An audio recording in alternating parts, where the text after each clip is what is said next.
Welcome in, everybody. I almost said happy Thursday. It is not Thursday. It's definitely Friday. I was flying yesterday, so we wanted to postpone it. To have everybody here. Mr. Rod, Mr. Kenny, what's up? Living life. I like seeing people here wanting to join, learn. Can you hear it? This? Yeah, you're good. Does it sound good? Does it sound like my horrible mic, or does it sound like the good one? No, it sounds like the good one. I don't see the good one, but I hear it. Can you hear it? Can you hear it? There you go. It's a little better when you get closer.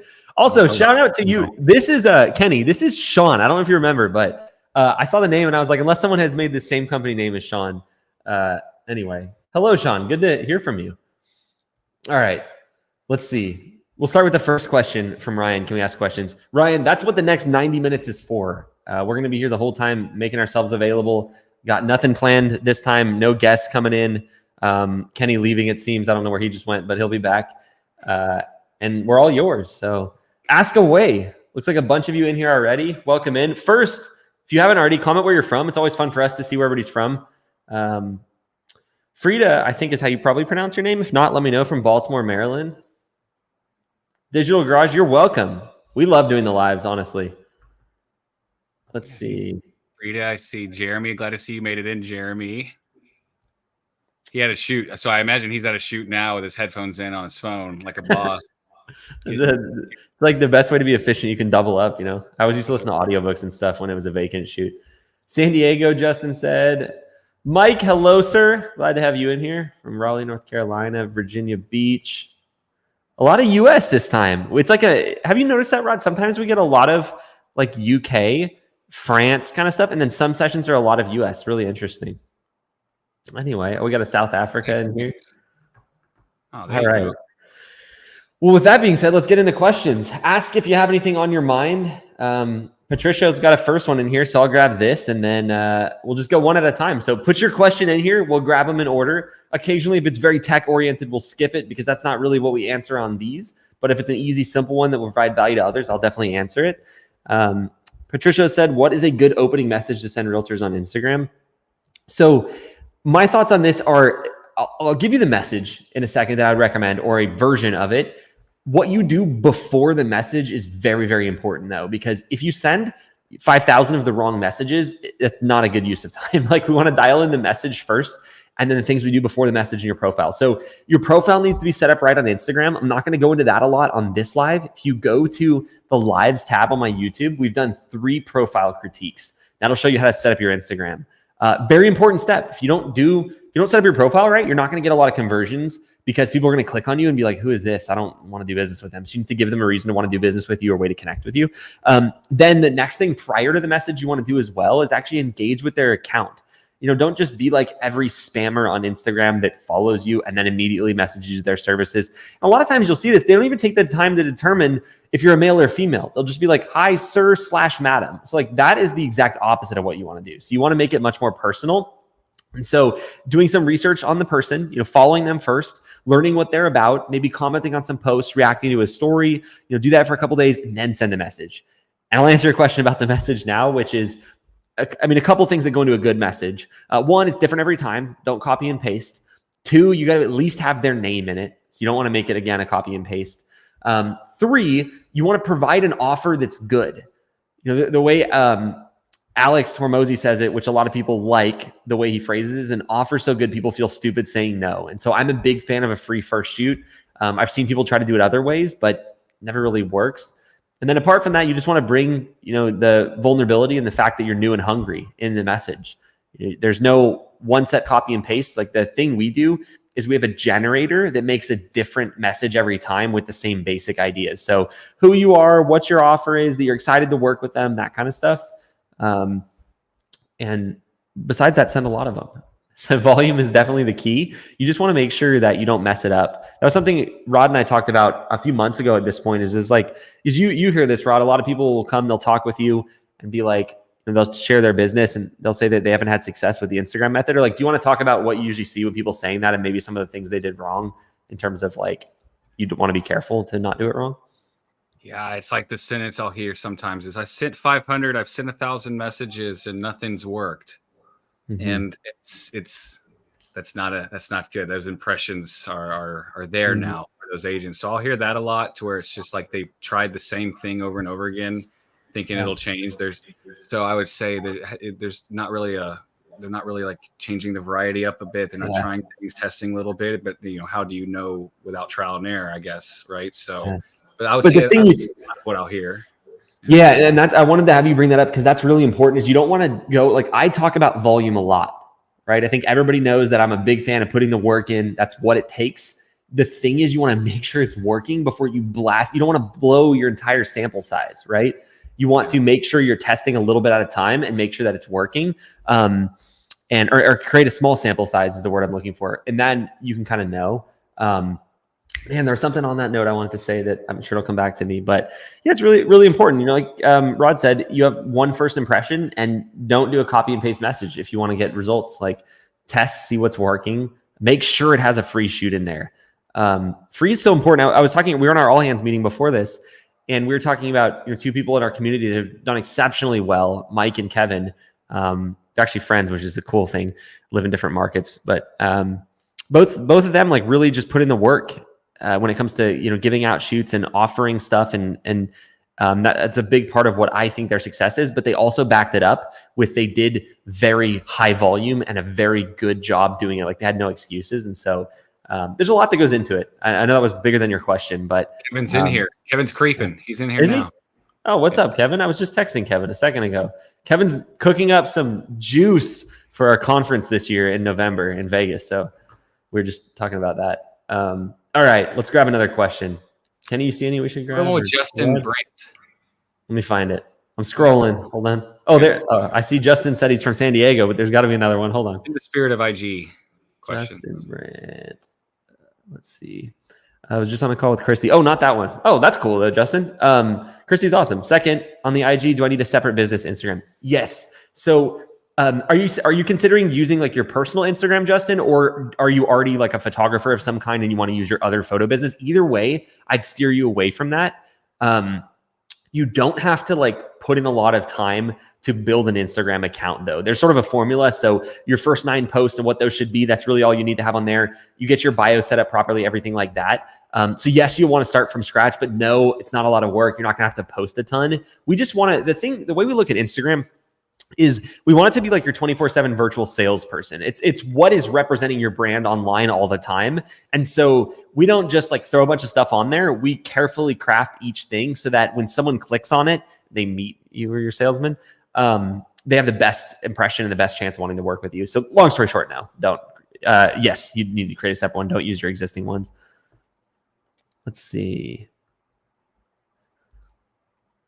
Sean said, I recently replied and reviewed the Facebook post about average order value. Ours was quite high considering we don't only serve luxury clients or work in an Uber market like LA or Miami. Should we lower prices? That's a really interesting question, Sean. What was your AOV? And do you feel like, I mean, the way I would look at it is no, I don't think you should lower prices unless you really think that pricing is the bottleneck in your business or what's holding you back. And I would look for some indications of that. So if people are saying, if new clients are saying you're expensive when they first try to book with you and then not booking with you, that's a decent sign. But generally, I would say that that's more than likely not the bottleneck on your business. I would look more at like, what are you doing for client acquisition? How big is your market? And do you feel like you have a pretty good group of clients there? Like, what's the actual bottleneck? Because my guess is the pricing is not, unless you're really hearing it. $390, Sean, that's good. That's not like high where I would think you're in a premium market. And if you're able to do that in a regular market, Norman & Young's hovers around 315. It just depends on the month. So I don't think that's that outrageously high. I think that's awesome. I think, again, I know I got to know your business a while back. I don't know where it's at now. But I would say that it's probably not the bottleneck. I would look at other stuff for growth. I would look how many referrals you're getting, start tracking, if you don't already, the number of new clients you get per month, and then where those clients came from. If you're able to get the data, you can just ask them. It's a good touch point. But I would start looking for that. I don't think your AOV is holding you back. I think it's helping you. Probably. What else should we answer? Kevin said, we out here shooting right now, still come to class every day. Kevin, that is one thing I have to say genuinely that I respect about you is you have the same attitude to learn now that you had when you were first starting. For everybody out there, Kevin's got a great business now.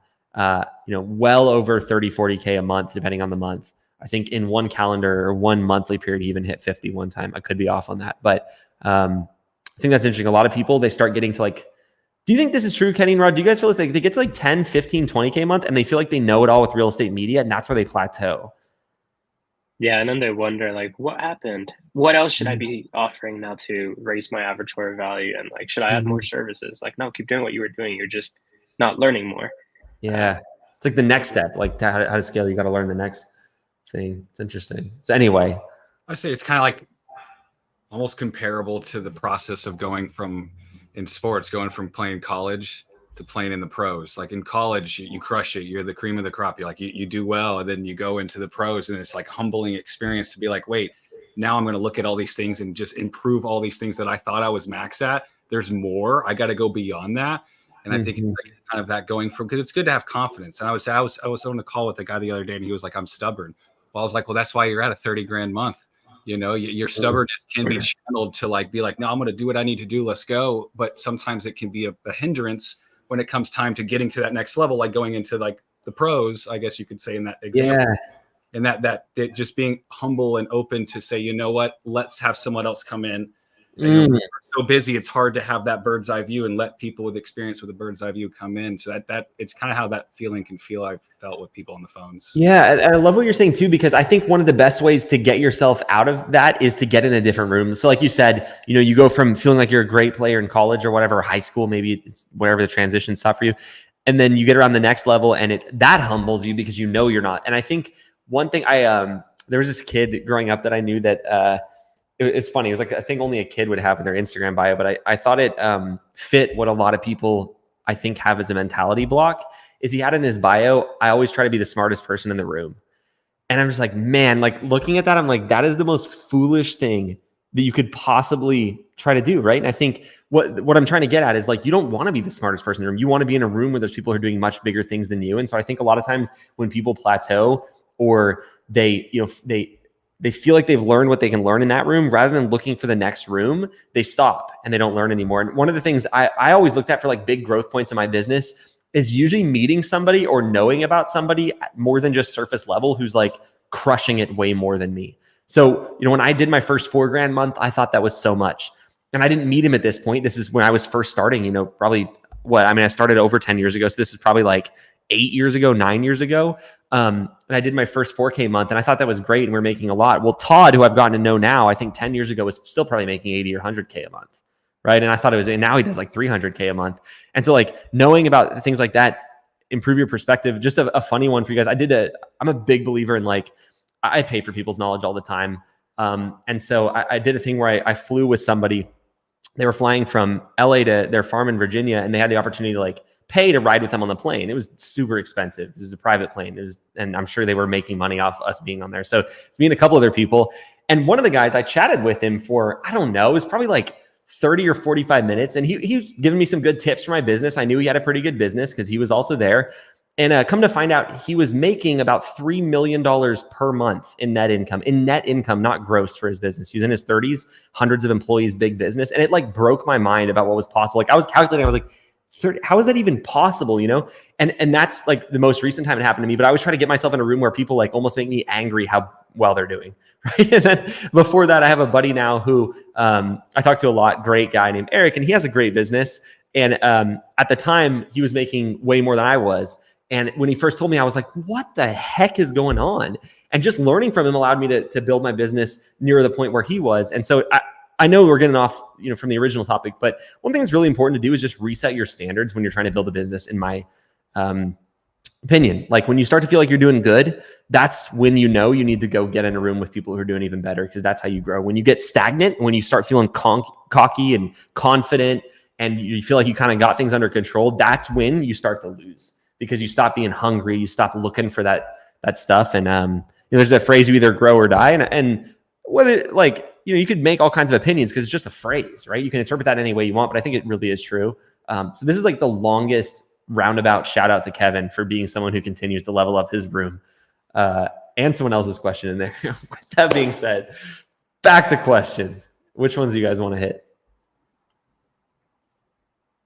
I have to wake Kenny up after my monologue. I put everybody to sleep with that. No yawning, so we're good. Uh, Yes, Justin. Sorry. I thought you were. I see what you're saying. Yes, have another one. You need one just for real estate. Let's see. All right, I'm finding one. If you guys have one, pin it. But I'm looking for one. Ooh, this is a good one. Any thoughts on this one from Gene? Kenny, I know there's not a right answer, but what's your take on that?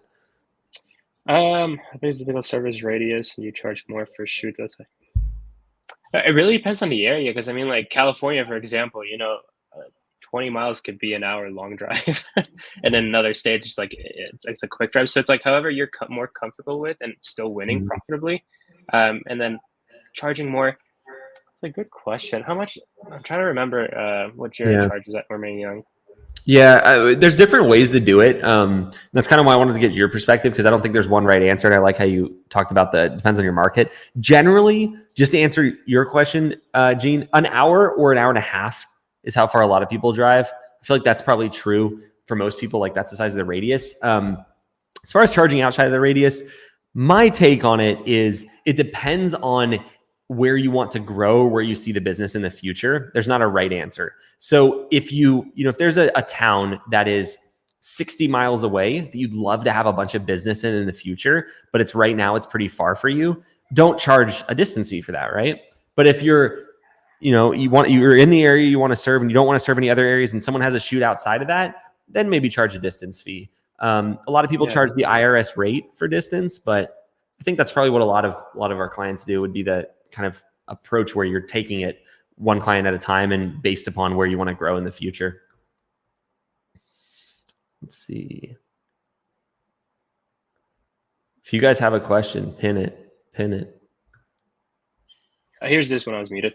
It's funny because we're about to make a video about this, but like, how do you retain clients? And a lot of people are like, yeah, I'm gonna make sure that the photos, the videos, that everything looks perfect, and they're able to see all these little, like everything's 100% perfect, when in reality, it's just like the way you present yourself before the shoot, during the shoot, and after the shoot, how you treat the client, the homeowner. So it's just like a bunch of little things. The thing that I would say is just like, if you're making them happy, that's how you're going to retain them. Whatever you can do to make their life easier with whatever, with systems, we recommend Spiro because it has the invoicing, delivery all in there. While some other photographers are using Google Drive and Stripe or Venmo or whatever, Zelle for invoicing. So the agent has to go to like multiple different places rather than just one single place. And just whatever you can do to make the client's life easier is how you're going to retain them. I know you made the outline for that video. I just filmed it like 2 hours ago. So that's coming out. I forget what day. I could check really quick. It's either Wednesday or Sunday next week. So it's a full video on it. Kenny spent a bunch of time. That's the real secret. Whenever people see my YouTube videos, 90% of the time, I'm not the one that came up with them. I'm given a bulleted list of stuff and I'm like, dang, I agree with that. And then I structured a little bit. And so Kenny scripted a great video for that, Wiley, that'll be coming out soon. There's a lot of things. Totally agree with what Kenny said. Let's see. How about the one Healthy Profit Margins by Sparrow Cinema? Ooh, that's a good question. Rod, do you want to talk to that a little bit, and I can give my 2 cents as well? From like what we've seen, it's for a solo shooter with no VA, solo shooter about 75-80% profit margins. Yeah. Right. When you bring in 3 to 5 photographers at that point, about 35%, 40% profit margins. 2 photographers, 50% profit margins. We'll see. But a solo shooter, no photographers, about 75-80%. But it can be give or take depending on several things. So yeah, that's the important thing too is, like Rod said, it's not just a set profit margin. I would say though, if you're here and you're shooting real estate and you're a solo operator, work on your margins. If they're not 70% or more, you got some serious work to do, because if you do want to scale, if your goal is to scale your business, and anybody who's doing like 20, 25K a month right now will probably feel this if they did it wrong, you'll scale yourself into not a lot of margin. Because if you're not very profitable when it's just you, it just gets worse when you scale. You don't want to have that problem. You want to go into it very profitable. And yes, your percentage is going to go down, like Rod said, but you're going to grow the overall size of the pie. So even when you drop to 40%, 35% margin, it's still better to have 35% on 100 grand a month than it is to have 100% or 80% on 20 grand a month, right? You actually make more. And so Yeah, the biggest thing I would say is like, I'm sure you have the most exposure to this on the front end, Rod. We obviously get to work with people inside. Profit margin, one of the biggest struggles of businesses doing 20, 25, 30K a month. Do you agree, or that's one of the big pinch points?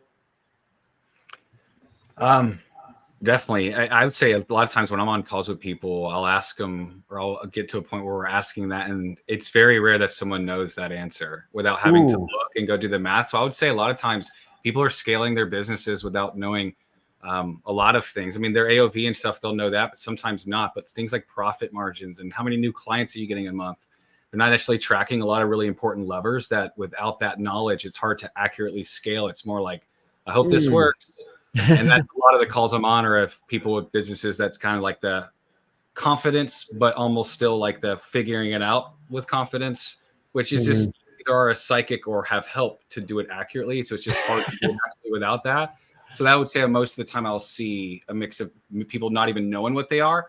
Then if I get the numbers from them, it's always extremely low, or they have way too many photographers, or they're charging way too low, or so many things they have too much going on and doing too many things and not targeting and marketing right, and not upselling correctly. There's all these other things that are contributing to that from what we'll see when I start digging with them. So. Yeah, it's interesting. I think there's a phrase that I like, which is profit is the indicator of a healthy business. And there's 1,000 different ways that you can say that and that people have, but I think it's so true, right? It's like, it's almost, if something's wrong in your business, it reflects in profit almost always. The rest is like revenue is for most purposes, kind of a vanity metric, right? I used to chase it. And that's why Rod, I was smiling when he said you either have to like figure it out the hard way or you're a psychic. And like, I just did the figure it out the hard way approach, which is very not smart. Dumb looking back. I could have done a lot more faster, but you have to go through all that trial and error to figure it out if you do it that way. And that trial and error results in a lot of periods with not a lot of profit, because mistakes cost money, right? Hiring too many people costs you money. Hiring the wrong people costs you money. Not doing enough client acquisition costs you money. Scaling too fast, hiring too many people at once, it's very interesting. And so I think profit is a really important metric that, like you said, Rod, a lot of people don't focus on it or don't even know it. And I think a lot of times when people don't know the numbers because they're scared of the numbers, like at the core, like you don't really want to go figure out how much profit you made if you know it's going to be bad, because you're kind of ashamed, and you don't be, you should be ashamed if you're not willing to fix it.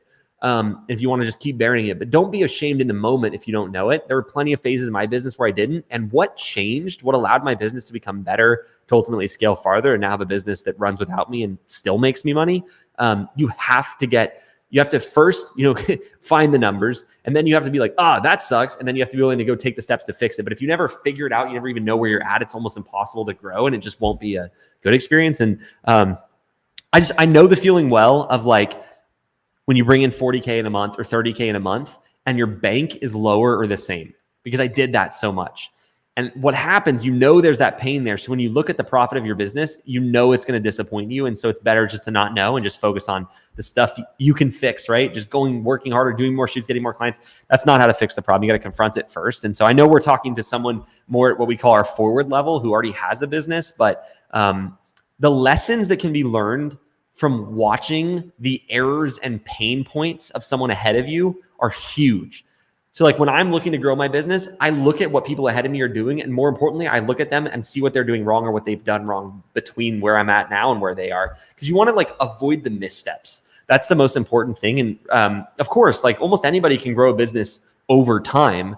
But a lot of times you either don't have the time, or you want it to happen faster, or the time makes you drop out completely. You get burnt out, or a lot of things can happen. So I just think it's really important to analyze those that have done it ahead of you, learn from them, and try to avoid the missteps. Because I just know I wish I would have done that. And my businesses got from 5-6 years ago, went from like little kid businesses where I just wasn't serious. I wasn't focused. I was immature. I tried to do it all on my own. I was still making good money, but it just was, I look back and like, what the heck was I doing? And that all changed like probably 6 years ago at this point, maybe 6.5. And there was just a point where I started being willing to, I don't remember why, it just happened. I started being willing to learn more from others. So listen to a ton of podcasts, bought books, I'm an audiobook slayer.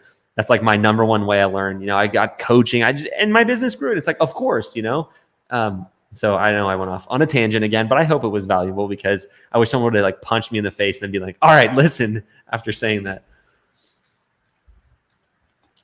Let's see. What do you guys want to grab? Grab one. You guys look tired.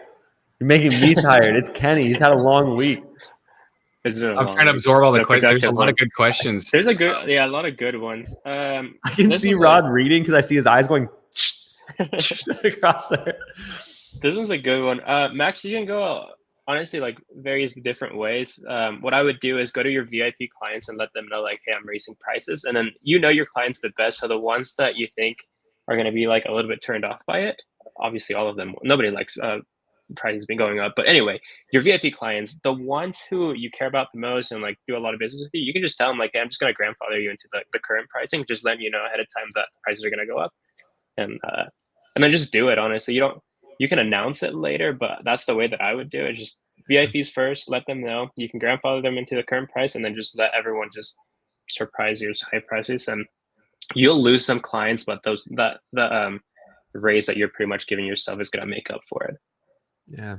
Didn't Norman and Young double their prices overnight, and only one person was like kind of iffy about it? But she still uses it. I will say though, that scenario was we were dramatically underpriced, so that even when we raised our prices, we were still twice. But yeah, first of all, Max, I know you're doing well lately, so shout out to you for that. Congrats! It's exciting to see you grow.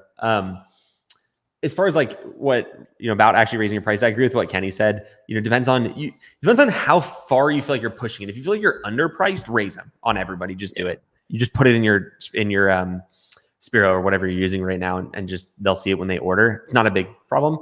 If you're like, I'm already pretty high, but I want to test being a little higher or a lot higher, like Kenny said, is a really good idea. Like just don't test stuff on your prime clients. And that's actually a way you can create a little bit more stickiness with your good clients, is by grandfathering them in, even if it's for now, because it's much easier to test with new clients. And that actually gives you a more unbiased opinion. So like, if you notice when you raise your prices, your amount of new clients that use you just dramatically drops, then you kind of know it may be a price objection. If nothing changes because you're tracking that data, then you kind of know. But we change prices all of the time at Norman and Young, Max, and sometimes we lower stuff to see if we'll sell more of it. Sometimes we raise stuff. It's like at least monthly thing where something changes price, but if not like weekly, someone's tweaking something. So I like to do that rather than like these big price changes. But if you're way underpriced, do it. Ooh, this is a good question from Mr. Kevin. A spoon-fed question, because Kevin knows what people need to hear. So I'll read it and then we'll all give our thoughts. Kevin said, spoke to someone that's been operating solo for 6 years, but hasn't done more than $6K a month. What are the 5 steps you would give him to stop being a photographer and start being a business owner? Ooh, there's so much in that question. I mean, there's so much. I mean, yeah. It starts off with the mindset. They're probably thinking themselves as a photographer. And I think you did that a little bit in the beginning, Eli. You're just like, nobody has this business. I have a photography business. Like, no, you have a business. That's it. You don't have a photography business. You just have a business. I don't know. It could be an ego thing too. It's just like, I know best. So my prices are going to be this, or I'm going to treat my clients that way. So then they're losing clients, not gaining clients, or I'm making 6K a month. So the Instagram method is not for me. I shouldn't be giving out free shoots because I know my worth. Prices could be wrong. So maybe they don't have add-ons. They're just, focusing on Kevin. Let me ask you this, Kevin. What do you think the problem is? Yeah, it's a very good question. The way Kenny answered, I think, is what's that in front? My thought is like, what is their desire? I mean, if they are really, why do they start this business? Because they love photography and they want to do it a certain way and it's chill and then that sounds good. Or is it like they've been wanting to do a 10 grand month and they don't know how to get there and they're not sure? And then something's up. So I kind of wonder what that person's like true desire is, to like really focus on why did they get into this, to build a big business or to do photography and just kind of do that and have fun. And either way is great. It's just preference. So I would kind of wonder that of the person. So I mean, the real answer, I think this is what all of us are kind of wanting. The real answer to this, like, and if we were, first of all, thank you for the question too, Kevin. The only way to correctly answer is to dive into the business. That's why, Rod brought it up earlier. Kenny brings it up a ton. Like, we have to know the numbers to see what's going on. So it's like, you have to understand why you want to talk to the person. Like Rod said, like maybe their goal is just to be there. But my guess is for this person specifically, if they've spoken to you, they want to grow. So like the first thing I would want to see is all the metrics. So how many, like what their business blood pressure is, basically number of new clients per month, average order value, all this stuff. But I also want to see the other stuff. Like, what are they doing to get more clients? How much of that are they doing? Like, what are the things that they're doing to change that? Because it's really weird actually to stay at 6K a month for 6 years. It's very hard to do. because you have to either be doing zero marketing and not accepting new clients, or not gaining many, or losing a lot. And my guess is it's losing a tiny bit, gaining a tiny bit, so it's staying flat and never really getting that compounded referral growth because there's something broken in the business. So it's really interesting. And whoever it is, I would love to talk to them. That'd be fun to break down. Let's see. PM Osiris, what's your name? Oh, Kevin answered too. Mindset is the, sorry, Rod, I just literally cut you off because I was already reading this. No, you're good. I cut you off, I think, actually. I'll read this real quick. No, good. Zoned out in the questions over here. Yeah, mindset is the answer. This is basically what you said, Kenny, too. You have to decide whether you want to be a photographer, whether you want to run a business, because every choice after that will be in line with that. That's super true. What Rod was saying too, is like, it really depends on goals. There's like, so a lot of businesses doing well, but like different lifestyles that you can choose, different things that you can do in the business. That's the beauty of business too. You can choose, but it really comes down to like, what is your goal and what's your why? Yeah. For some people, it's really interesting when, I've never really met anybody that just wanted to be a real estate photographer, right? At least that's at the start. Now you start to learn more about real estate photography and you're like, ooh, I want to do this. But the reason you want to do it is because usually it's a great way to make good money. And then people kind of like, oh, plus I'd get to have my own business. Awesome. That's a benefit. Oh, I loved it. I love real estate, but like nobody here would shoot real estate for free. I think I'm right on that, right? So like, it's not a purely passion thing. And it's probably for most people, you can love something and do it because it's a great way to make money. I love real estate photography, right? Because it's an awesome way to make money, and I built a business doing that, and it's great. The interesting thing though is most everybody starts with that. They're like, "Ooh, I want to make money doing that," and then a year into their business, they forgot all about that, and they're like, "No, my clients want this, or I want to make this artsy something," or like, and it's like your thought process changed. Not saying that's bad. It's just that's why, one of the things Jared always says on our team, which is good, is like, remember why you started your business, because it helps you actually drive your ship in the right direction. It's easy to get taken over by your business, and you could be making great money and get taken over, or you could be making no money and get taken over. It's independent of how much money you're making. It's just something that happens a lot. So I agree with what you're saying, Kevin. It's like, do you want to think like a business owner, or are you trying to be a photographer? Because they're very different things. Rod, what was your question? Oh man, I forgot. I'll answer this one really quickly. Yes, Aaron, there is. Right now, it's only open to people in coaching and in our rep community. So they get first dibs at tickets. And then after that, we will promote it publicly. Let's see. August, real quick, we can answer is what's your opinion on starting a real estate photographer business in college? My question is, Eli answered too. I mean, you have experience with that. No, dive in. But it also depends on the time you have and when you can do shoots and all that. So my question to you, August, is there any concerns with you doing it while you're in college? Maybe start there, then we can maybe digest that a little bit. I'm kind of wondering where that's at. Mm-hmm. Like if you have any worries about doing it, because the answer is always dive in, but it depends on several things, I would imagine too. But let's find that out. Yeah. That's really true. The other thing too, and why I'm smiling is I heard this advice about college and I absolutely love it. It's like, if you're going to college for a reason, you've always wanted to be an engineer, sure, do it. If you are just doing it because that's what people do, I'm not even saying you should drop out, right? But what you can do is you can punt the crap out of it and still graduate, and no one will know your GPA. And so you have to decide what you're trying to do. If you're going to college just because you want to make money doing something at some point, why not start doing that now? I'm not saying you have to drop out, right? I mean, I dropped out, so I'm a big fan of it. I just try not to tell people what to do and stuff like that, just because it's my opinion. But I would just get real clear with what your goals are. I think it's really interesting, and this is a whole different discussion, but it's really interesting that when you don't know what you want to do, you go to college. Generally, that's what a lot of people do. Like, most people don't really know what they want to do. They're going to figure it out in college. And it's like, figuring it out and getting in debt is not the greatest way to do that, in my opinion. And so that's why it goes back to, like, if you already know what you want to do, like, do it, right? And maybe that's, you always wanted to be a doctor. I mean, I thought I did for a while, right? And so even then, things can change. So I don't know if that helps, but you can still graduate and get the same degree even with the lower GPA, and that takes less work. All right, someone appreciates. Thank you, Gene. Let's see. Yeah, Max, super good idea. Just do it all. Like, it's not a static thing. Your clients have no idea what your prices are, by the way. So as long as you don't like double it overnight, they're not even going to care. Tweak all the time. Let's see.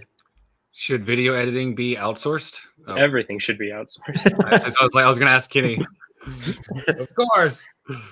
What are your honest thoughts? I mean, so that we're smiling because one of the businesses that we've built and that Kenny runs and has built from scratch has been our video editing business, REPP Video Editing. I will say before Kenny talks about his thoughts, the reason that we started REPP Video Editing is because of how dang hard it was to find a good video editor at that point, at least for the videos we did, where we didn't want to spend a ton. And so it's a hard thing, but like I was editing videos when I had 5 people on my team, and that was the most ignorant thing I've ever done, like in my business, period, because I didn't know that I could find somebody to outsource it to. And so I wish I would have outsourced that from day one, photos, videos. But any thoughts on that, Kenny?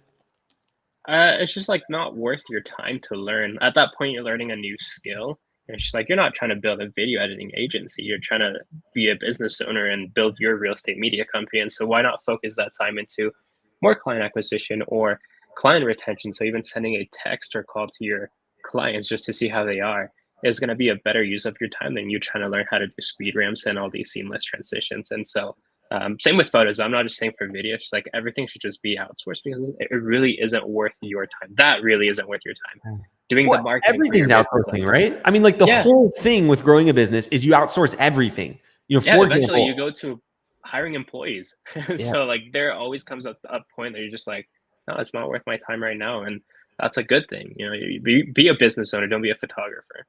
Yeah. I mean, it's good practice too. Like I was like teasing about a second ago. I mean, ultimately you outsource everything, right? So at Norman & Young, I don't do anything, but it didn't start that way, right? It starts by getting rid of your editing. Then it starts by having someone shoot for you. Then it starts by having an admin. Then you can even have somebody run the business as the CEO for you. And then you just get to check the profit and loss and be like, yay, good profit, or no, not good profit, right? And so that's the ultimate thing. If you want to scale is it's really interesting. Scaling is not doing more. It's actually doing less and taking things off your plate and giving them to someone who's going to do them only, right? So it's like, you don't do more to scale. You don't do more photos yourself and more admin work yourself and all this stuff. You start taking off your plate and you start focusing on the things that you are uniquely best at, or that is highest leverage. It's not always what you're best at. That's people make it seem so easy scaling. Oh, you just do the things you're best at. Hire people to do the rest. Well, sometimes you got to learn stuff, right? Like just because you're not a good CEO, you're not gonna be able to hire a CEO from your first employee. That's not going to be a good way to do it, right? And you're probably not gonna have the budget. So it's like, it's a mixture, but it generally is. I mean, it always is getting stuff off your plate. And it's looking at your life. And I say life for a reason, not just your business. I'll talk about that why in a second. But you look at your business and life and you say, what are the things I do that I could outsource for less than my hourly rate, or the things like, you know, you kind of know your hourly rate if you do the math on it. So let's say you figure out that you're worth $60 an hour. You look at everything and you go like, what's worth less than $60 an hour? And you hire people to do that, or you start with that. And then the gap that you have in your time, you then fill back with stuff that's above your hourly rate. So what does this mean for a real estate photographer, right? Well, probably doing your own editing, very poor use of time, right? And that's a few dollars an hour. You can hire an editor. So you outsource that, and then what do you replace it with? Well, the highest value thing is going to be getting new clients. I mean, that could be worth thousands of dollars an hour to your business because a new client's worth a lot of money. So just doing that, so you just do that, and then you take more stuff off and you add more high leverage stuff. And that's how you grow a business. Back to why I said life a second ago. Everybody thinks about outsourcing stuff in their business. There's so much stuff you can outsource in your personal life. Like if you're making $10K a month as a real estate photographer, do not clean your own house. It's goofy. It's a really bad use of time. You can get cleaners that can clean your house for $150, $200, you know, twice a month or something. You pay $400 a month. That's not worth your time to keep that clean, right? You know, like there's little grocery pickup. Like even if you want to go crazy and order from Whole Foods, it's like $10 to get it delivered in most areas. Don't go grocery shopping, right? Maybe if you like it, different story. But like there's so much. And so it's really interesting. You see these business owners that are like dialed. This is me, by the way. I'm still working on this. I've gotten way better. You're dialed in on your business, or you're getting there and you're making good decisions. Then your personal life with outsourcing is very silly. We had no cleaner until, I don't know, 2 years ago. And it was like, what was I doing before that? Like, did I really think that was a great use of time? Like, is that something that I wanted my wife to be like? No, that doesn't make sense. That's not a good use of anybody's time in our shoes at the time. You have to always look at where you're at now and say, what does it make sense? When I was making $1,500 a month, nobody's getting paid to do anything, right? I got to do it all because I'm only making $1,500 a month. I can't justify it. And so it's an interesting mindset switch that a lot of people don't like. Kenny, how recently, like, I guess did some of this change for you? Because I know we were joking about it in the leadership meeting. Like everybody here, A lot. yeah. Yes, I mean, like, yeah, it's. I don't know, very recent. Like Yeah. I don't do my landscaping, window washing. I don't like, Yeah. I don't know. It's just like a lot of these things that just like, it's not worth my time. I'd rather just focus on the business and building it. That's what's Yeah. going to make me more money than me focusing on like, all right, let me take up my time on doing this, whatever, you know?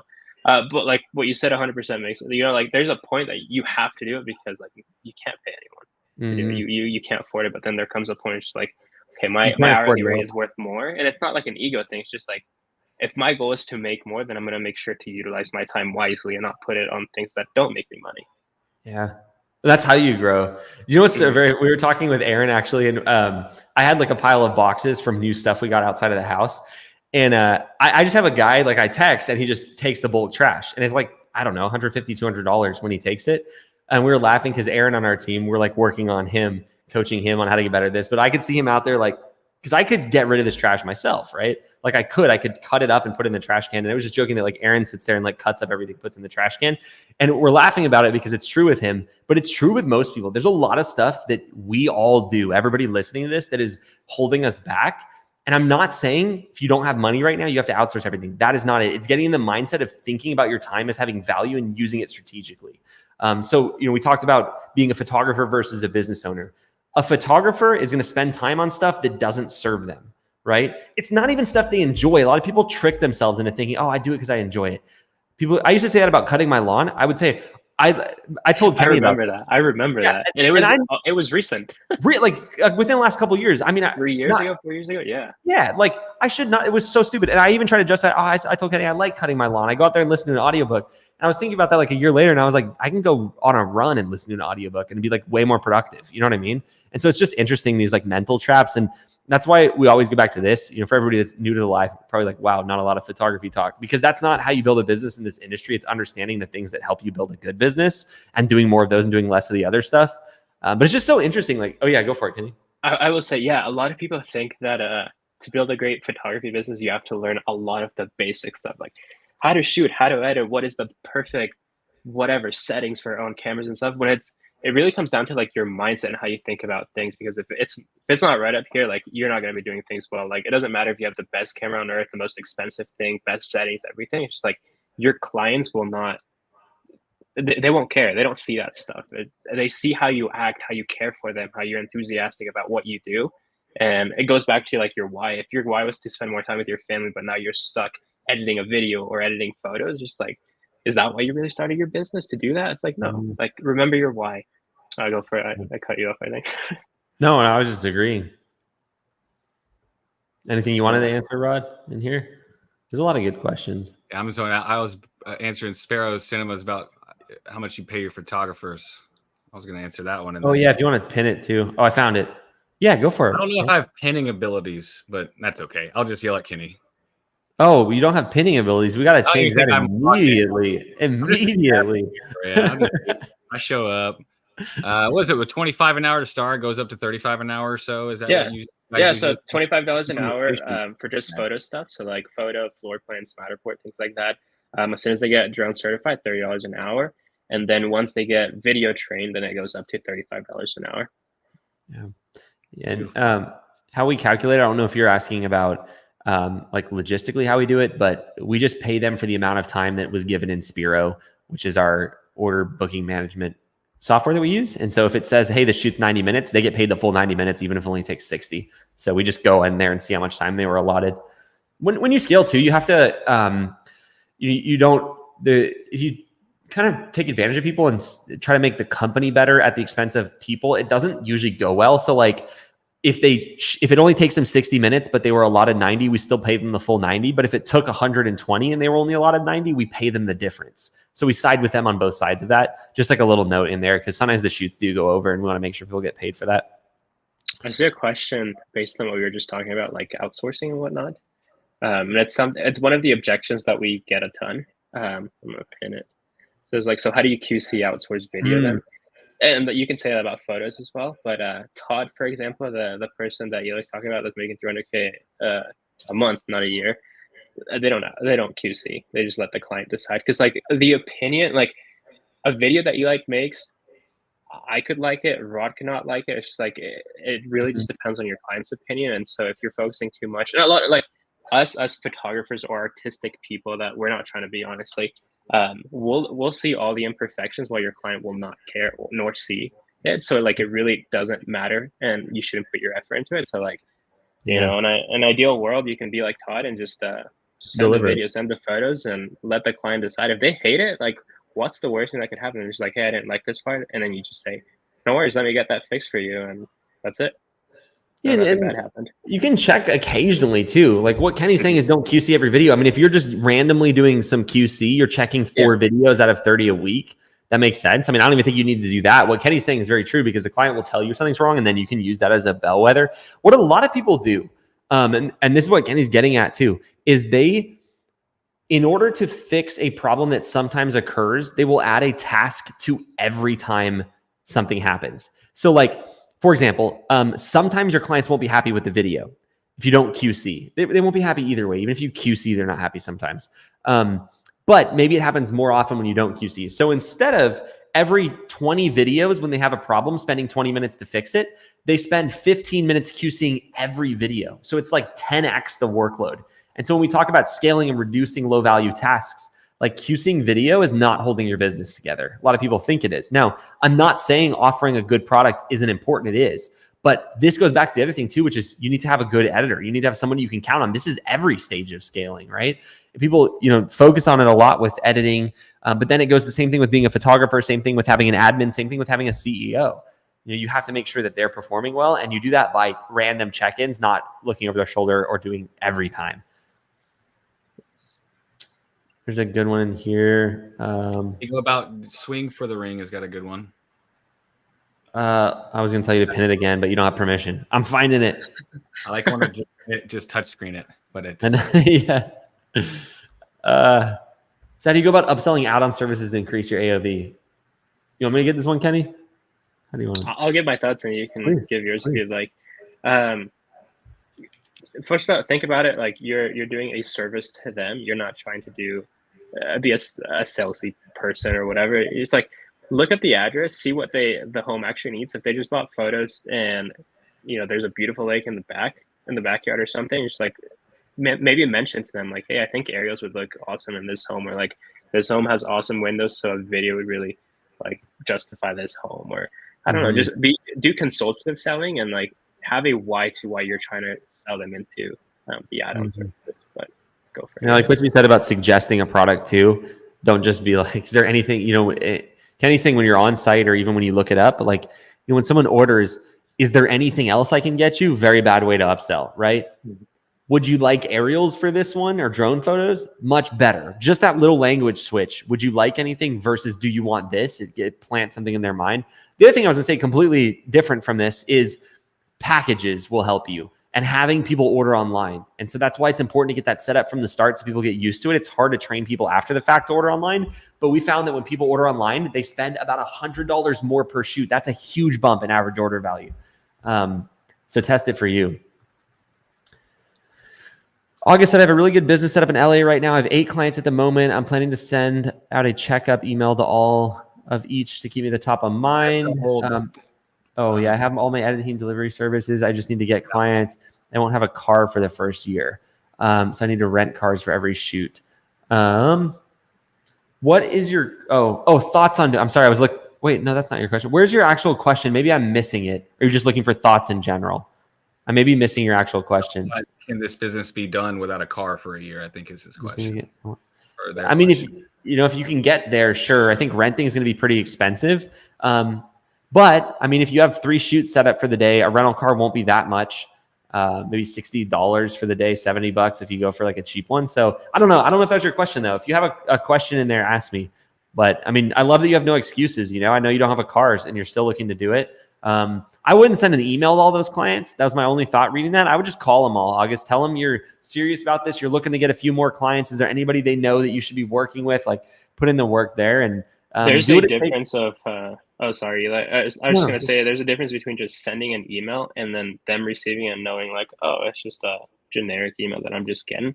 And then versus getting a phone call from you and just, the agent's going to feel much more, I don't know, appreciated. And that's how you retain clients as well. You just got to make them feel good. Yeah. Ooh, this is a good question. I'd love to talk about. Videography is very coveted in my market, LA. Many of my clients are looking for higher quality videos than what's taught by REPP. How do I navigate this while trying to scale?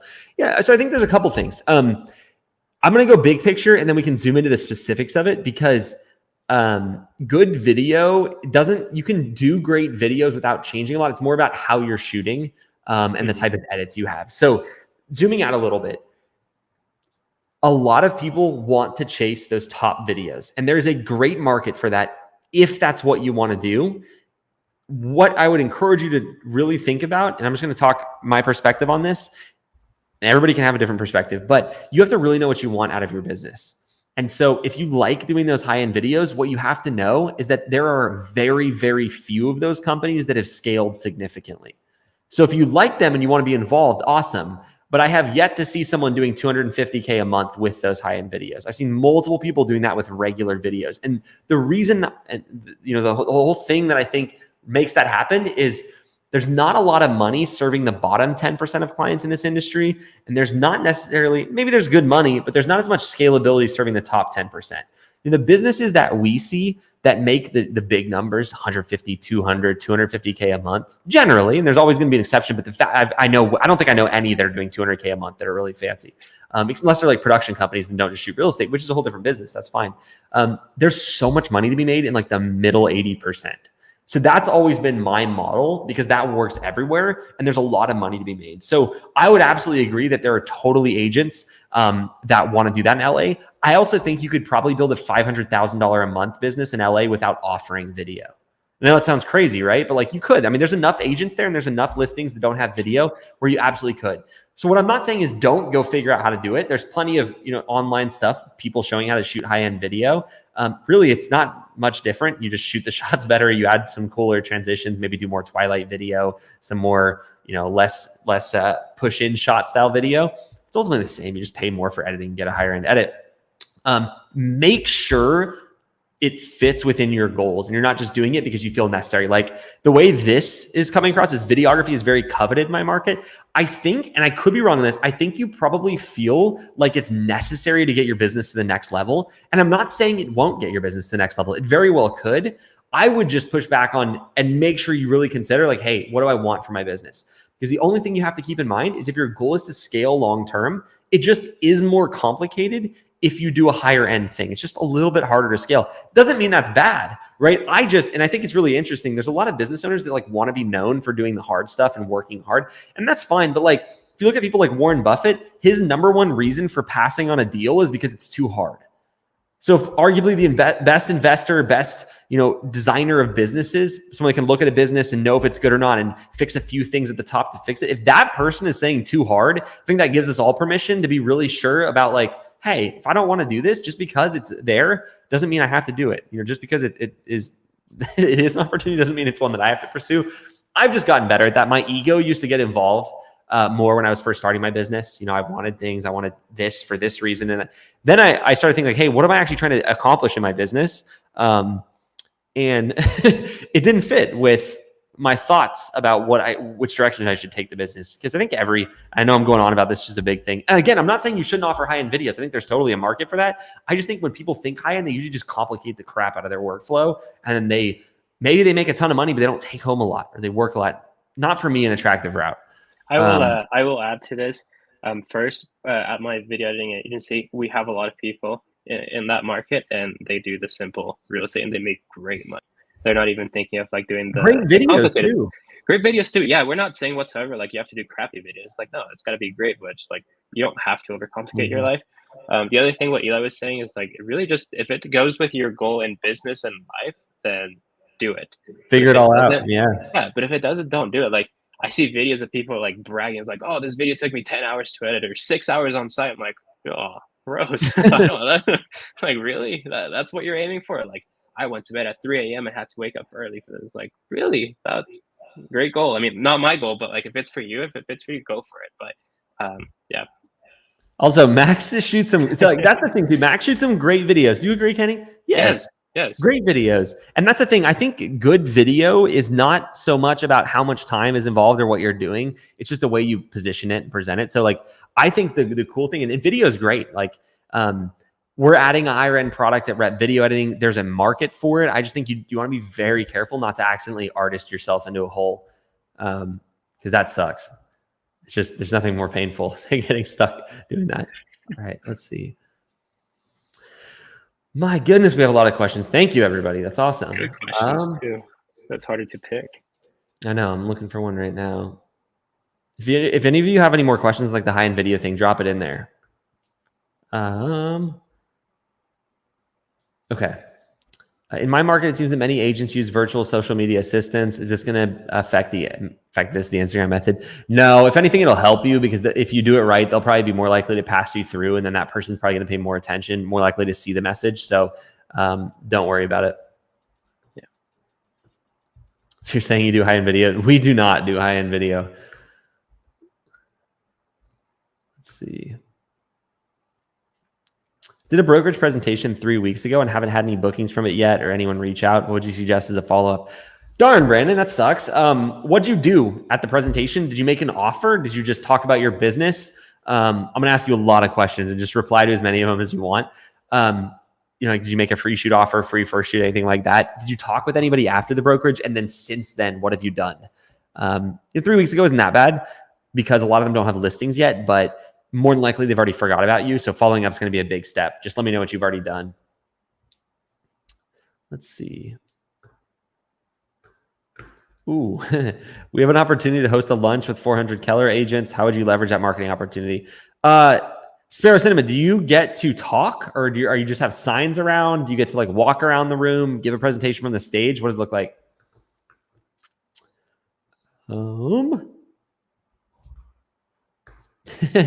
Thank you for putting this together. How much revenue can a rep business make for about a 6 million population? There's no limit on that one. I mean, this 6 million is a massive. There's very few metros that are 6 million people in the world. So here's what's going to happen. You're going to be limited, and this is the case for everybody. You're going to be limited by your own execution, not the market.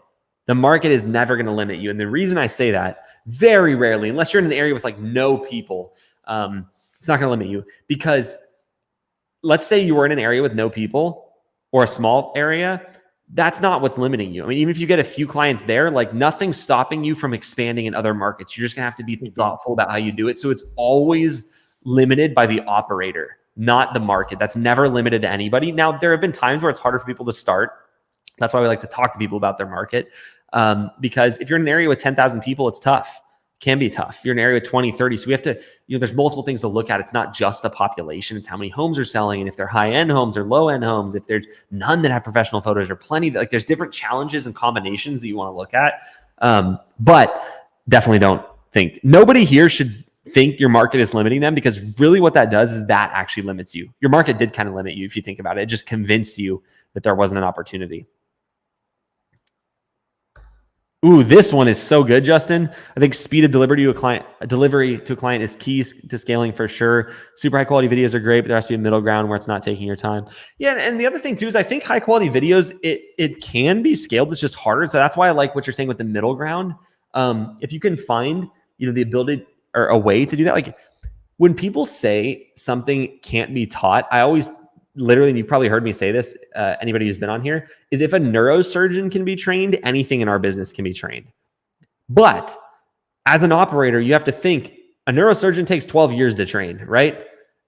Like that's a long time. And I know doing high-end video is not the same as being a neurosurgeon, but the point applies is like, you have to be a lot of people don't engineer their business. They react and they build according to desires or stuff like that. And it's like, they haven't always thought out every step of that. And I'm not saying you should sit down and think out every step ahead of time, but every next step should be thoughtful. Whatever your next step is, should always be thoughtful. And so my opinion on it is, it's not, if your goal is to build a business that makes good money and is healthy fast, my approach would not be to find something that's very hard to train, because it's not going to be fast. It's going to be really slow. So just my 2 cents.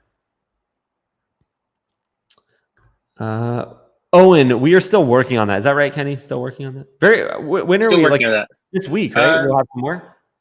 Yeah. More this coming week, probably. Yes. Yeah. Ooh, some of the edits are good too. And it's cool because they're outsourced. So anyway, by that, I mean, when you submit them, you don't have to do the editing. All right, let's see. Kerrigan, we do raw to our editors, but we do small raw or compressed raw, depending on what type of camera you're using. That'll save a lot of file size. All right, here's a follow-up from that one. I want to do lunch and learns. I do want to do lunch and learns and run through them, our order process, but this is lunch. Okay, so you just get to go around the room. I mean, I wouldn't try to talk to hundreds of people. I think that's going to be the mistake, is like, oh, there's 400 people, I need to say hi to everybody. I think it would be better to have less conversations, but higher quality ones. So if you're having a great conversation with somebody, keep it going. I mean, anything from a sales perspective, Rod, because you're more talented than I, is that what you would say is like less high quality conversations, or any thoughts on like how you would approach this? Yeah, if I go into the room, if someone's in the room, just kind of go into every single person, that might be a little strange. So I would say, yeah, just quality conversations that can lead. I mean,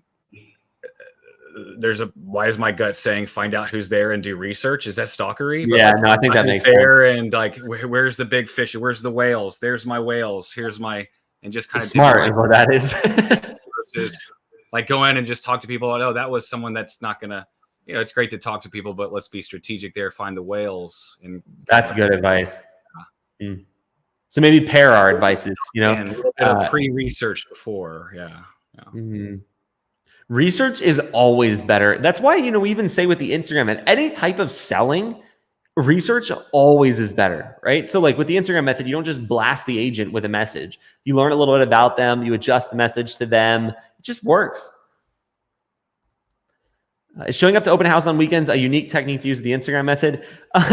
Okay, you can do that. It's just not the highest leverage, in my opinion. So if it's between do nothing or go to open houses, please go to open houses, right? But if it's between go to 2 open houses in an hour or sit down and do 50 Instagram messages or 30, like the 30 is going to be better. But then stuff happens, right? Like you're temporarily blocked on Instagram because you sent too many messages. But I would say still showing up to open houses, maybe not the best. You can get lucky and people will come in, oh, I got clients doing that. Of course, anything works to get clients. Like the thing you have to do is say, which of these methods is going to get me the most results per hour of time invested? For some people, maybe that is open houses. But I would argue that if you can crush open houses, if you're that kind of person, cold calling is going to do really well for you. Strategic cold calling, looking on Zillow for listings, calling, making an offer. So you just have to keep that in mind. But I understand that variety keeps things interesting. So if you're like, I'm done, calling for the day, I'm done doing the Instagram method, and you just want to go do some driving around, meeting people, absolutely. Shaking hands, doing that kind of thing is important. I wouldn't let that distract you. Let's see. I'm curious about it too. Like, I actually don't know. Gene's got a good question about how would you pitch an agent at an open house? Like, what does that even look like? Feel like? That's not my pitching. It's just going and meeting. That's what Eli was saying. Is like, if you're really good at person and just like speaking one-on-one, go for it and do it too. It's not really pitching. You just go introduce yourself. Just like, hey, I just started a real estate media company. Looking to grow my business. Can I do a quick photo shoot around the house? I'll send you the photos for free as well if you'd like. And then you gotta have some strategy into it. So like at the end of it, you can text them or just do it in person. Just like, do you have anyone that you would need photos as well? I'd be happy to do it for free for them as well. And just making a conversation like, so not really like a big pitch of like, this is who we are. This is my company values. Just like, hey, I'm just a regular guy trying to build a business. Yeah. That's good. This starting to shoot photos. I buy from Kenny. That's nice. From Kenny. Let's see. Is there a key to finding agents in my specific area? I mean, the Instagram method. We sing that song even when people have heard it too many times because it just is so well proven at this point. So start with the Instagram method. We bring on what we call the outbound method a little bit. Once people are starting to get some traction with the Instagram method, broker presentation. So I would say there's the key is going on Instagram and searching hashtags. That'll give you a list of agents, right? It's pretty easy. Hashtag Dallas Homes, Dallas Realtor. Those are going to be realtors posting with those.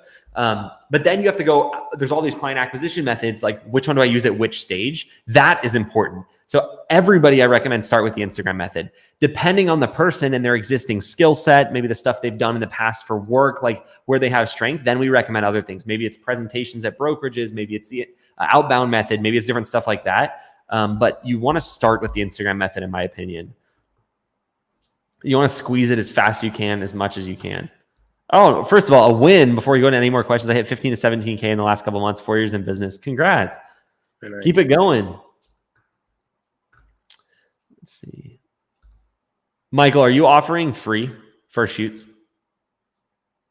Let me know if you are or not. Yeah, that brought me back to a thought someone was earlier talking about upselling. And like you said, Kenny, like this house would be great for video, for drone. I don't know, floor plan would look beautiful. And like that kind of angle, which is not weird. It's genuine. I mean, if you see a home and it looks like video would kill it there, like tell the agent, like they want to sell that home. They don't see it from the way that y'all will see it. But also I like enthusiasm too. Yeah, enthusiasm. Like, hey, I mean, this house looks cool. Do you want video? No, I'm good. Like, I don't know. This house is like, hold on, this looks good. Should we do video? Like, I don't know, have fun with them and really believe it. But Tyler talked about it one Q&A where he does the free and then says, hey, I'll do 50% off drone, 50% off video for that first time.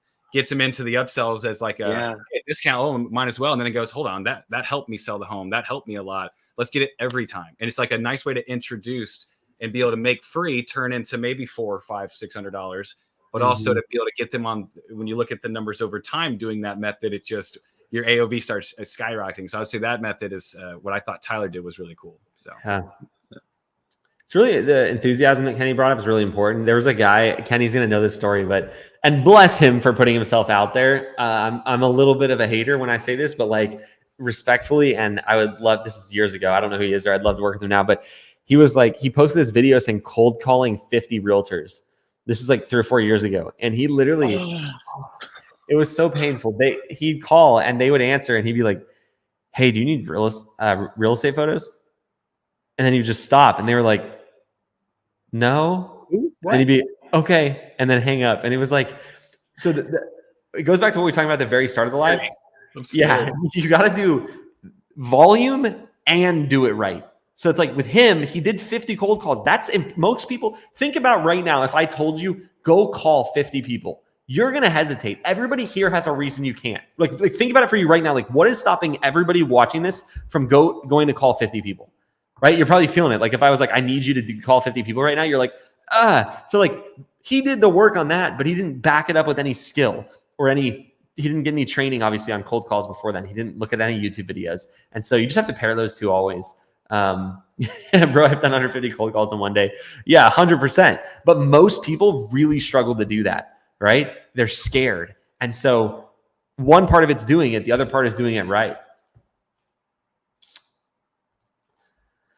What's up, Nathan?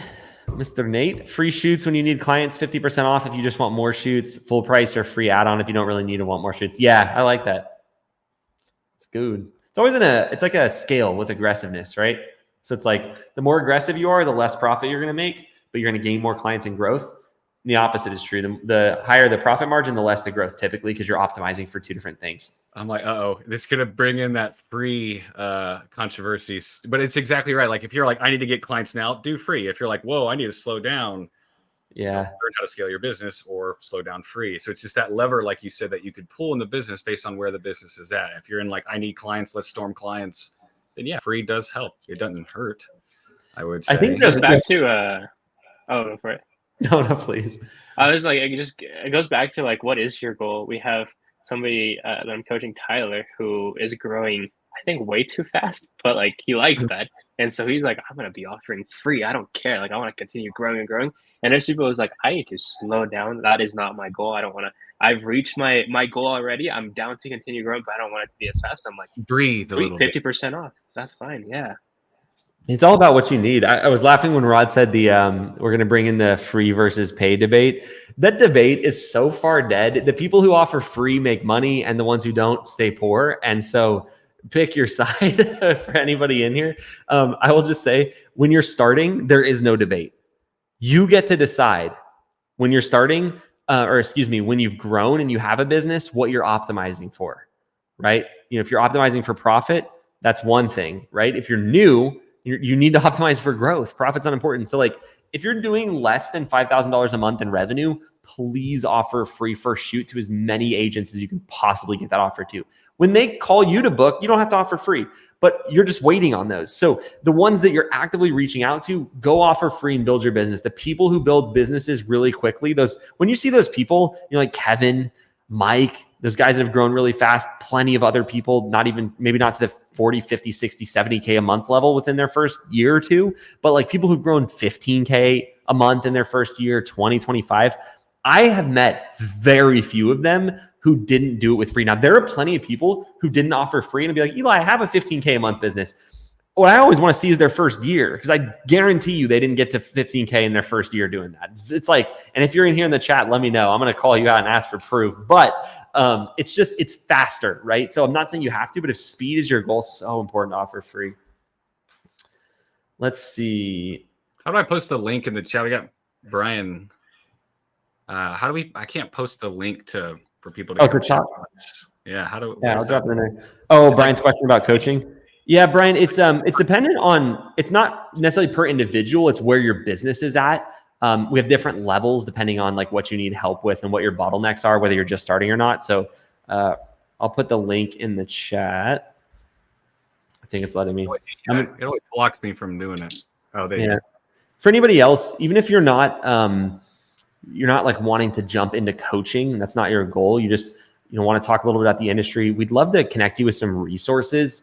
We have a bunch of stuff that's not just coaching. So if you're just wanting to get your toe wet, we have certain videos that I made on YouTube that we recommend. If you're trying to scale, we have certain videos dependent on that isn't just, hey, you should do coaching. So we'd love to, if you use that same link, just because you book a call doesn't mean you have to do coaching, right? Like it's our chance to give you some value. I believe in that. I want to work with you when you're ready. And so in the meantime, I want to support you. And that's what our team is for on that link as well. We'd love to help you. So if you have any questions or anything like that, just talk with them. Rod's one of the guys on our team, but we got a whole crew of awesome people. And I've just posted my story earlier. It's like my favorite part of the week. We do our all hands meeting. It's here. Anyway, what were you going to say, Rod? I was going to say, yeah, it just takes a bit more, I think, sometimes than the comments here to like really sit down and look at your location, look at your time, look at several factors. We can do a lot of math to get an idea where will you be and start to reverse engineer things from what we're seeing. So that's why our calls are 45 minutes, 60 minutes long, because we really have to dissect all of that to see every angle. So I would say, yeah, just book in, talk to the team, ask them questions, and that can direct you from there. Yeah, so definitely. Let's see. Yeah, Isaac is someone on the team, by the way. Oh, yeah. Stolzenberg. Very powerful name. I don't think your link went through, Isaac. I think it's doing that to us. I don't know why. Blocking links. We don't have the power to do links. It doesn't. I don't even think it lets me. Does it let me send a link? I think it wasn't hyperlinked. It was like actually like copy and paste it. Here we go. I'll just do. Where is it? There we go. There's the link. You can't click that one either, right? But yeah. Yeah. Oh, that's right. Anyway, you guys, everybody saw it in the chat. Tyler said, "Oh, good question, Tyler. What's your pitch when cold calling if you're already doing 15K a month, still offering free shoots? What's your goal, Tyler? Is growth important to you? Do you want to grow as fast as possible? Like, basically, I guess the question I'd ask to make it direct is, do you want to have bigger months in the next 2 months, or do you want to have far bigger months 6 months from now?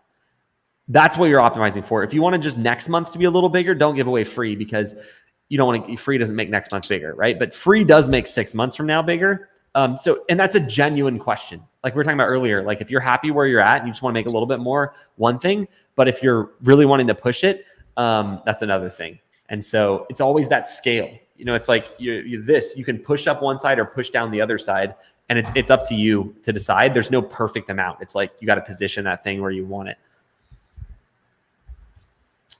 Let's see. Sam said, what's the best way to pay for contractors? A percentage of revenue or fixed rate per shoot? Sam, what's making you want to hire contractors over W-2 employees? Is it you don't want to be responsible for them full-time or pay them full-time? Do you not want to train them? Are they not willing to be W-2? Are you worried about complication of hiring W-2? And I'll let you answer that before I dive in too much, but I have not seen many scaled businesses that use contractors, or at least that aren't trying to undo that. So the problem with using a contractor is if they're an actual contractor, they probably already have a business and they're working with other clients, and they're not going to give you the same priority as if they worked for you, because you're paying them less probably than they're getting for their clients. And if you pay them more, you're not making any money. The other problem with contractors, in my opinion, is, at least if you're in the US, there is a checklist that the IRS puts out that basically helps you determine if someone's a contractor. And if you provide them gear, if you train them, if you tell them how to do their job, the IRS is going to argue that they're not a contractor. And you probably won't get caught, but I don't want to live personally my business on not getting caught. I want to do it right. And so legally, it's kind of hard to make the argument that a photographer working for you is a contractor. And so perfect. Okay. What you said, Sam, is you don't have enough shoots to hire full-time. You can absolutely do a part-time W-2 employee.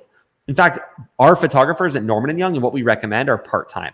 Now, some of them work 30 hours a week and some of them work less, but it is a good idea to hire part-time. I always recommend it because if you're busy, you can have them do shoots. If you're not, you don't. But they probably, if they're part-time, they also have another job, so they're not fully dependent on you.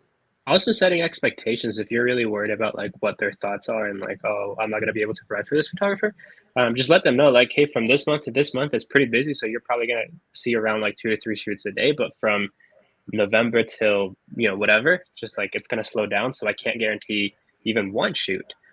So just keep that in mind. Feel free to have a second job if you'd like. But yeah, this is just a part-time position. If that fits with you, great. If not, you move on to the next one. That's the important thing, is finding people who want that. A lot of people are like, oh, well, I wouldn't do that because I wouldn't want part-time. It's like, well, you're different than other people, right? Some people are in college. Some people have another job that has health insurance. They want to make a little more on the side. Like there's all this stuff. And so I was saying earlier, it's important to plan your next step. And this is like one of those things when you go to hire, like you want to take that next step very thoughtfully and be like, okay, what is best for my business first? Think about your business first. What is best for my business? And then say, with this position in mind, craft it around what's best for my business. Who would this position be best for? So you went to like, I don't have enough shoots to hire full-time, so I just have to go contractor, rather than like, no, like W-2 would be better, but I need part-time. Then it starts you thinking in the right direction. So that's what I would recommend. All right. We've got about 10 more minutes left to answer your questions. So ask, I think if there's anybody who's asked a question multiple times and it haven't got answered, just say, I asked this multiple times and throw it in the chat, and I'll do my best to get all of those. Like rapid fire them, right? Yeah, rapid fire them. Should I offer my services as a contractor to other companies in my area? If they pay you well enough to make sense of it, Owen, I think absolutely. I think you can do it until it doesn't make sense too. So if you'd rather have a little bit more full schedule, as long as they don't have you sign any sort of agreement that prevents you from doing that. I know a lot of people heard the FTC created a rule that disallowed non-compete agreements, but that's actually, from my understanding, been recently paused by a federal judge. So it doesn't seem like that's in place. So all that to say, I mean, don't sign a non-compete. I would recommend, but if they'll let you work for them without signing a non-compete, then, and you can fill it in your schedule. We just helped someone in our forward program with this, actually. Awesome person. She built a great business and she had a contractor arrangement with another company, and they were paying her enough at the start to make sense of it. But she started getting busier, and then it didn't make sense. And so that was something that Kenny actually worked with her as he coached her through the process of like dropping that business, and she dropped it. And now she filled it with full price business. So I think you can use it at one step at a time. All right. Who just put that on 4-5 in the chat? I don't have the power. That was obviously Kenny. I can't even pin post in here, much less comment. I was trying to answer seriously, and then I saw me tell everybody I was 4'5". I'm slightly taller, only about 3 inches. When we came to our first event where I met y'all finally in person, I was like, maybe I'm taller. I'm like 5'10". I mean, is that tall? Maybe that's medium. We y'all are all taller than me. I thought for sure I'm going to be taller than Kenny. No, Kenny's super tall too. I was like, what's happening? Jared's super tall. Like 7 feet tall. Yeah. And then Todd Kibamaki. Like, why is everyone tall? I don't get it. I feel short around it. It's the worst in real estate media too, because you have to bend down so far to look through the camera. That's true. That's very true. Sean, I saw your question earlier. I'm sorry about that. Minnesota has 64 different tax rates for cities, counties, etc. How are Spiro users handling all these different tax rates while they're building in the lookup tech to automatically handle this? I don't know if this would work in your area, Sean. What we do is we pay sales tax based upon the county where our business is located and where we technically manufacture the photos, right? So that's like our office location. You can do that with your virtual office location. From my understanding, at least the way we're doing it, it's totally acceptable. But yeah, that can get really challenging. What about Alexa's right below? I asked a couple times about how to price for Airbnbs, charge more per shoot per year, extra license yearly for 360s. Yeah, I mean, you can definitely charge more, Alexa. It kind of depends on your goal. I would say yes, because they're one-off shoots typically. Sometimes they'll have a portfolio of Airbnbs, but yeah, if it's an individual owner, my this is my personal recommendation. There's no right answer to this. If it was an individual owner, I'd probably charge a little bit more because it's going to take more work, maybe 30% more. If it's an Airbnb management company, I'd probably not charge more. I'd want to work out a deal where they send every listing they get to us because that could be high volume. So my goal is always volume. Volume is what has built my business and will continue to keep it growing and funded. And so we always optimize for volume, but I have a scaled business. So if you're not wanting to scale, you're maxed out. You want to optimize for price if your goal is not to scale. So that's how we take it. Let's see. Never mind. Which is better, Spiro versus HD Photo Hub? We tried both. Objectively, I like Spiro better. That's why we switched that. Todd, who runs the company, great guy. I've gotten to know him, and he was kind enough to have us be a part of the Spiro team and help them kind of craft the development roadmap. So I like that as well, that our input matters. We obviously work with a lot of people who've built their businesses, and so we have a pretty good inside look about what people need. So objectively, I think Spiro is better. Every platform is going to have features that are better than others. So I'm sure there's things that HD Photo Hub does better. Jared on our team is more the man in charge of that stuff, but I like the UI of Spiro. Agree with what you're saying, Michael. Let's see. Richards, I'm looking. I wouldn't be able to do shoots for realtors outside of the brokerage, but I would earn more money than currently. My photographer can do all the... Wait, you would... So you're saying there'd be a non-compete? Or explain to me what you're saying, Richard, and does anybody else understand? I could be just missing it. I was kind of curious if you did. Well, until he does, what about... I did see Sparrow ask a lot. I'm kind of want to know too. It's, what's your marketing for Norman and Young? What's that look like? Oh yeah, good question. So that's the thing I like about real estate media.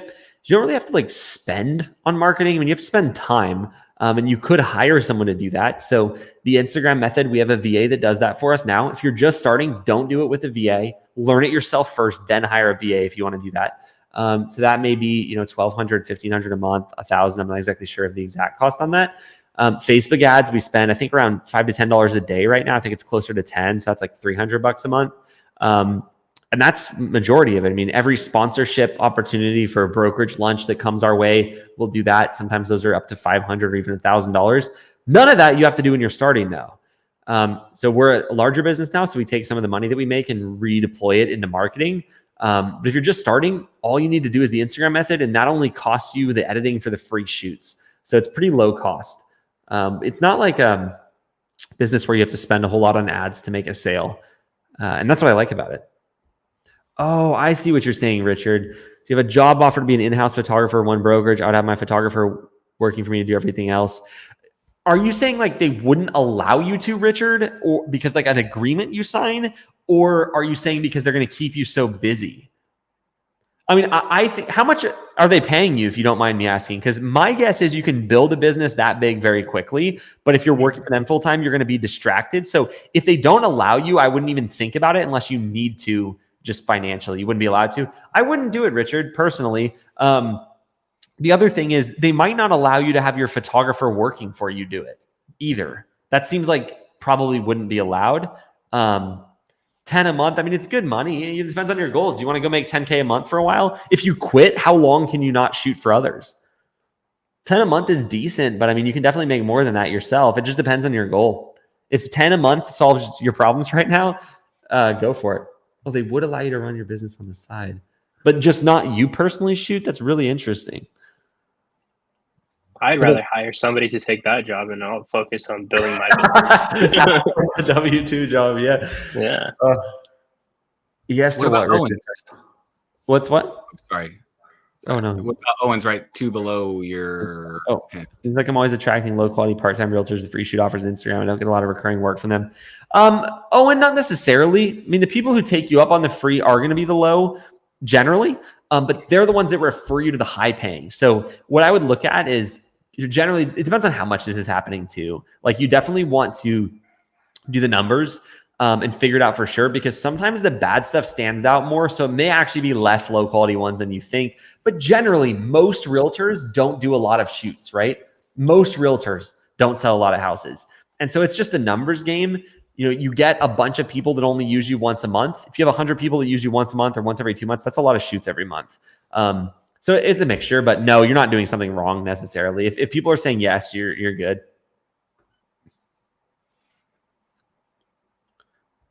Let's see. Someone asked also, can you shoot video on iPhone? Absolutely. Yeah, you can. It's got to be a newer iPhone, I would say. One of the newer ones is a wide shot. Yeah. Yeah, with the wide angle lens. All right. Well, and that being said, thanks for being here, everybody. Good questions. A lot of you hung out, so thank you for your time. It was fun. Like I said earlier, we'd love to answer any more questions you have or just chat with you. We're not a pushy team, so if you just want to talk with our team and maybe learn a little bit about coaching and just answer, get any other questions answered, anything like that, put the link up here and you can book a time with them. I'm a big fan and put a lot of focus on having a great team. And so definitely can say we have that, and you'll enjoy talking with them, getting to know them a little better, and ask your questions. If you have questions about, what gear you'll need, if you have questions about scaling your business, you're already doing 15K a month, just come ask. They'll direct you to resources. Everybody on my team has direct access to me. So if they don't know something, they're just going to come get it from me. So take advantage and talk with them. Anything else you guys want to add before we wrap it up for today? No, this was fun, honestly. Yeah, I need to grab more water before next time. My throat's dead. But anyway, appreciate you all for being here. Yeah, Kenny went through too. I brought this 3-inch tall Gatorade. I hope you have a good rest of your day. Look forward to chatting with you. Hope to see you in coaching. Like to work with you in there. And we'll see you very soon. Take care, everybody.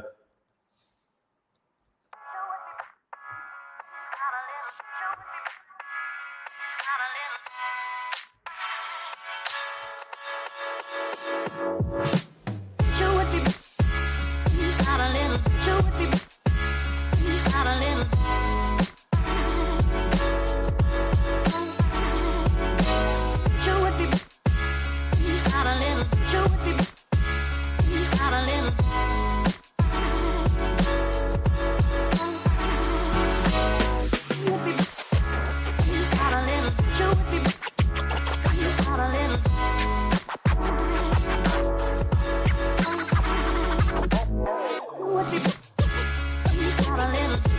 little